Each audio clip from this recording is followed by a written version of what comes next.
నమస్తే. ఇప్పుడు మాట్లాడే టాపిక్ వచ్చేసి ఇండియన్ రూపీ అగెన్స్ట్ డాలర్ కంటిన్యూస్గా డిప్రిషియేట్ అవ్వకుండా వస్తుంది. నరేంద్ర మోదీ అమెరికా టూర్ ముగించుకొని ఇండియాకి వెనక్కి వస్తున్నారు. సో అమెరికా టూర్ పెట్టుకునేటువంటి నరేంద్ర మోదీ అక్కడ చేసుకునేటువంటి డీల్స్ ఏవైతే ట్రేడ్ రిలేటెడ్ డీల్స్ అవనివ్వండి, లేకపోతే బ్రిక్స్ రిలేటెడ్ కరెన్సీ గురించి బ్రిక్స్ కంట్రీస్ మాట్లాడుతున్న క్రమంలో ఇండియన్ రూపీ డిప్రిషియేట్ అవ్వకుండా అట్లీస్ట్ స్ట్రెంగ్తెన్ కాకపోయినా స్టేటస్కో మెయింటైన్ చేసేదానికి ఏమైనా చర్యలు ఏమైనా జరుగుతాయా నరేంద్ర మోదీ అమెరికా టూర్లో అంటే ఏం కనపడలేదు.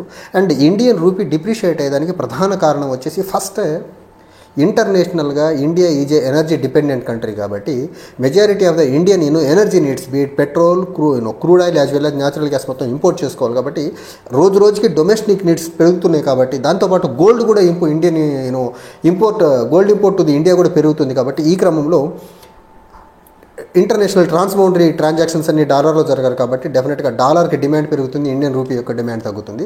అండ్ సెకండ్ రీజన్ ఏంటంటే ఇండియాలో నరేంద్ర మోదీ 2014లో ప్రైమ్ మినిస్టర్ అయిన దగ్గర నుంచి గ్రాడ్యువల్గా Indian exports to the different other countries in the world తగ్గుకుంటూ వచ్చింది. అండ్ మనకు యుఎస్ఏకి ఇండియన్ ఎక్స్పోర్ట్స్ తగ్గేదానికి one of the reason GSP generalised system preference అని ఒక మెకానిజం ఉండేది. ఇండియన్ ఎంఎస్ఎంఈ గూడ్స్ ఏవైతే ఉన్నాయో అమెరికా వెళ్తే వాటి మీద ట్యాక్స్ లేకుండా zero duty zero import duty ఉండేది. సో అప్పుడు ఆ టైంలో ఇండియన్ ఎంఎస్ఎంఈ గూడ్స్ ఎక్కువ ఇండియా నుంచి అమెరికాకి ఎక్స్పోర్ట్ అయ్యాయి. కాబట్టి ఇండియన్ ఎక్స్పోర్ట్స్ బెటర్గా ఉండేవి. కాబట్టి ఆ క్రమంలో మనకు కొంచెం ఏమంటారు ఎక్స్పోర్ట్స్ బెటర్గా ఉండేవి. కానీ డొనాల్డ్ ట్రంప్ ఫస్ట్ టెన్యూర్ ప్రెసిడెంట్గా ఉన్నప్పుడు జిఎస్పి టు ఇండియాని క్యాన్సిల్ చేశాడు. దాని మీద కనీసం నరేంద్ర మోదీ ట్రంప్తో మీట్ అయిన క్రమంలో దాన్ని మళ్ళీ రివైవ్ చేయండి, మా ఎక్స్పోర్ట్స్ అమెరికాకి బెటర్ మేనర్లో వచ్చేదానికి ఆయన అడగండి అని చెప్పే ప్రయత్నం చేయాలి. ఇన్ రిటర్న్ అమెరికా నుంచి హార్లీ డేవిడ్సన్ బైక్ వచ్చినా, లేకపోతే అగ్రికల్చర్ ప్రోడక్ట్స్ వచ్చినా, అగ్రికల్చర్ రిలేటెడ్ ఎక్విప్మెంట్స్ ఏ వచ్చినా, లేకపోతే దగ్గరగా 30 ఐటమ్స్ మీద ట్యాక్స్ కస్టమ్స్ డ్యూటీని తగ్గించి వాళ్ళ ఎక్స్పోర్ట్స్ ఇండియాకి ఎక్కువ వచ్చాయి. ఇండియాకి ఇంపోర్ట్స్ ఎక్కువ వచ్చేలా అమెరికా నుంచి వాళ్ళకి ఫేవర్ చేసే ప్రయత్నం చేశారు. ఈ రకంగా చేస్తే ఇండియన్ రూపీ అప్రిషియేట్ ఎప్పుడు అవ్వాలా, డాలర్ డిప్రిషియేట్ ఎప్పుడు అవ్వాలా? ఈ పర్టికులర్ మూవ్ చూసిన తర్వాత అనిపించింది ఇండియన్ రూపీ ఖచ్చితంగా ఈ డొనాల్డ్ ట్రంప్ పోకడాలు చూస్తూ ఉంటే ఖచ్చితంగా ఇండియన్ రూపీ డెఫినెట్గా 100 రూపాయలు మాత్రం ఒక సంవత్సరం లోపే తాకేస్తుందని మాత్రం చాలా క్లియర్గా అర్థమవుతుంది. 13-14 రూపాయలు డిఫరెన్స్ ఉంది, అంతే ఈజీగా అయిపోతుంది. తర్వాత థర్డ్ ఫ్యాక్టర్ ఇండియన్ రూపీ డిప్రిషియేషన్కి చాలా బలంగా ఎఫెక్ట్ చేస్తుంది. మరి ముఖ్యంగా 2024-2025 మధ్యకాలంలో capital outflow from India. And India నుంచి క్యాపిటల్ అవుట్ఫ్లో అయ్యేదానికి రీజన్స్ ఏంటంటే, ఒకటి అమెరికాలో అదాని మీద కేసు అయిన క్రమంలో ఇక్కడ ఫెయిర్ మేనర్లో ట్రేడ్ జరగట్లేదని ఒక కంక్లూజన్కి వచ్చిన తర్వాత గ్లోబల్ ఇన్వెస్టర్స్ అందరూ వాళ్ళ క్యాపిటల్ మొత్తాన్ని ఇండియా నుంచి, మరీ ముఖ్యంగా ఎఫ్డిఐని అండ్ ఎఫ్ఐఐ మొత్తాన్ని ఇండియా నుంచి విదేశాలకు తీసుకెళ్తాం మొదలెట్టారు. ఒకటి ఇక్కడ ఫెయిర్ మేనర్లో ట్రేడ్ జరగకుండా మోడీ గవర్నమెంట్ అదానికి ఫేవర్ చేస్తుంది అనేది ఒకటి. రెండో ఫ్యాక్టర్ విదేశాల్లో మరీ ముఖ్యంగా federal reserve bank of America, తర్వాత వెస్టర్న్ యూరోప్ కంట్రీస్ అన్నీ వాళ్ళ దేశాల్లో వడ్డీ రేట్లు పెంచడం వల్ల ఎక్కువ వడ్డీ వస్తుందనేసి ఇండియా నుంచి ఇన్వెస్టర్స్ అందరూ విదేశాలకు వెళ్ళడం మొదలుపెట్టారు. Not only foreign investors, domestic investors కూడా ఇక్కడ వ్యాపార పరంగా ప్రాపర్గా కండిషన్స్ లేవనే ఒక ఉద్దేశంతో Indian economic growth rate sluggish మేనర్లో ముందుకెళ్తుందనే ఒక నిర్ణయానికి వచ్చిన డొమెస్టిక్ ఇన్వెస్టర్స్ కూడా వాళ్ళ మనీని తీసుకెళ్ళి అబ్రాడ్లో ఇన్వెస్ట్ చేయడం మొదలుపెట్టారు. ఈ 3 ఫ్యాక్టర్స్, ఒకటి rising crude oil as well as gold ఒకటి, ఇంపోర్ట్స్ ఒకటి, తర్వాత క్యాపిటల్ అవుట్ఫ్లో ఫ్రమ్ ఇండియా ఒకటి, తర్వాత వీక్ ఇండియన్ ఎక్స్పోర్ట్స్, ఈ 3 చాలా బలంగా ఇండియన్ రూపీ మీద చాలా ప్రెషర్ పెట్టేస్తున్నాయి.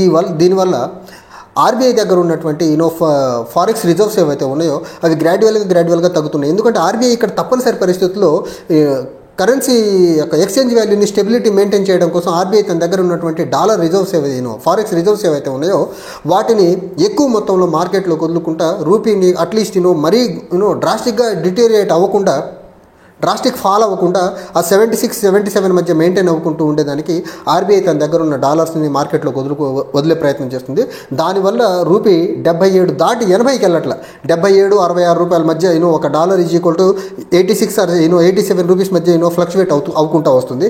సో ఆర్బీఐ ఇక్కడ ప్రధానంగా ఎంతవరకు చేయగలదు? ఆర్బీఐ తన మానిటరీ పాలసీ స్ట్రెంగ్తెన్ అవ్వాలి అంటే ఫారెక్స్ రిజర్వ్స్ చాలా strong RBI monetary policies maintain చేయాలంటే ఫారెక్స్ రిజర్వ్స్ బలంగా ఉండాలి. ఫారెక్స్ రిజర్వ్స్ కరెక్ట్గా ఉన్నప్పుడు మాత్రమే ఇండియా వేరే దేశాలతో జరిగేటువంటి ఇంటర్నేషనల్ ట్రేడ్ అయితే ఉందో దాన్ని బెటర్గా హ్యాండిల్ చేసేదానికి ఆస్కారం ఉంటుంది. ఎప్పుడైతే ఆర్బీఐ దగ్గర ఫారెక్స్ రిజర్వ్స్ తగ్గుకుంటూ వస్తాయో డెఫినెట్గా ఆర్బీఐ మానిటరీ పాలసీని స్ట్రెంగ్తెన్ చేసుకుంటూ బెటర్ మానిటరీ పాలసీతో ముందుకు వచ్చేదానికి ఆస్కారం లేదు. సో ఈ రూపీ డిప్రిషియేషన్ ఆగాలి అంటే ఖచ్చితంగా గవర్నమెంట్ ఆఫ్ ఇండియా సైడ్ నుంచి, మరీ ముఖ్యంగా నరేంద్ర మోదీ సైడ్ నుంచి కొన్ని బెటర్ పాలసీస్, ఫిజికల్ పాలసీస్ రావాల్సిన ఆవశ్యకత ఉంది. అందులో డొనాల్డ్ ట్రంప్ని కలిసినప్పుడు ఇండియా మీద టారిఫ్స్ విధించే ఒక అంశాన్ని మాట్లాడుంటే బాగుండేది. అది ఆయన ఎక్కడ మాట్లాడే ప్రయత్నం చేయలేదు. తర్వాత ఇండియన్ ఎక్స్పోర్ట్స్ని అమెరికాకి వెళ్ళే క్రమంలో టారిఫ్ విధించకుండా ఉండేదానికి ఉంటే బాగుంటుంది. కానీ నరేంద్ర మోదీ ట్రంప్ని కలవక ముందే రెసిప్రోకల్ టారిఫ్ ఫైల్ మీద సంతకం పెట్టేశాడు ఆయన.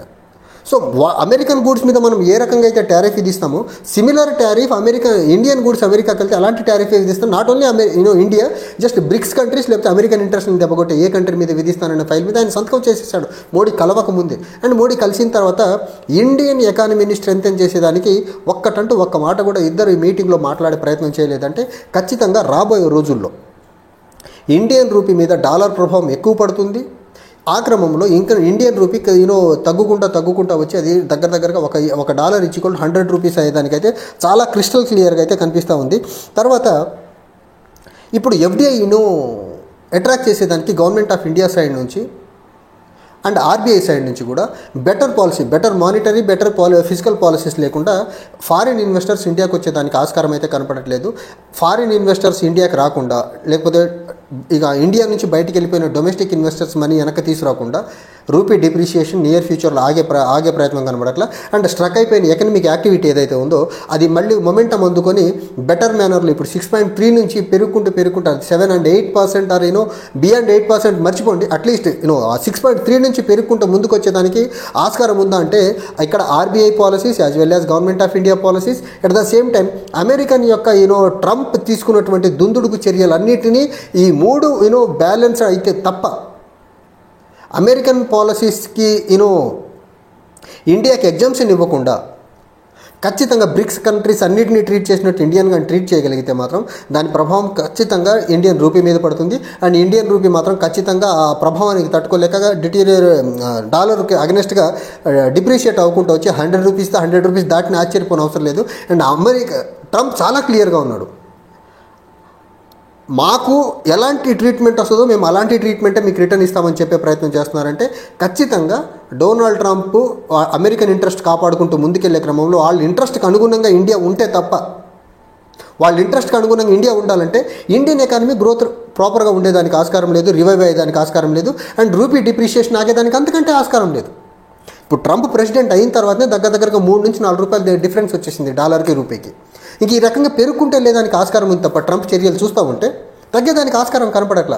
అండ్ మోర్ ఓవర్ ఇద్దరు కలిసి కూర్చొని మాట్లాడుతున్నప్పుడు Trump as well Narendra Modi ఈ ఎకానమీ పాయింట్ ఆఫ్ వ్యూలో మరీ ముఖ్యంగా టారిఫ్ విషయంలో కానీ అరెల్స్ ఇండియన్ ఎక్స్పోర్ట్స్ విషయంలో కానీ ఏదన్నా మార్పులు వస్తే మాట్లాడతారేమో చూసా. కానీ వాళ్ళిద్దరి నోట్లోంచి మాట రాలేదంటే నరేంద్ర మోదీ అమెరికా వెళ్ళి రావడం ఒక టూరిస్ట్లా వెళ్ళొచ్చేసాడు తప్ప ఇండియన్ ఎకానమీకి మేలు చేసేదానికి ఒక్క చర్య కూడా జరగకపోగా అమెరికన్ కార్పొరేట్స్ యొక్క వ్యాపార సంబంధాలు ఇండియాతో బలపరుచుకునేదానికి మాత్రం వాళ్ళతో సంతకాలు కుదుర్చుకొని, అది డిఫెన్స్లో అవ్వనివ్వండి, అగ్రికల్చర్ ఎక్విప్మెంట్స్ అవ్వనివ్వండి, టెక్నాలజీ అవ్వండి, ఇన్వెస్ట్మెంట్స్ అవ్వండి, అన్ని రకాలుగా వాళ్ళకి మేలయ్యేదానికి అగ్రిమెంట్స్ కుదుర్చుకొని వచ్చారు తప్ప ఇండియన్ ఎకానమీకి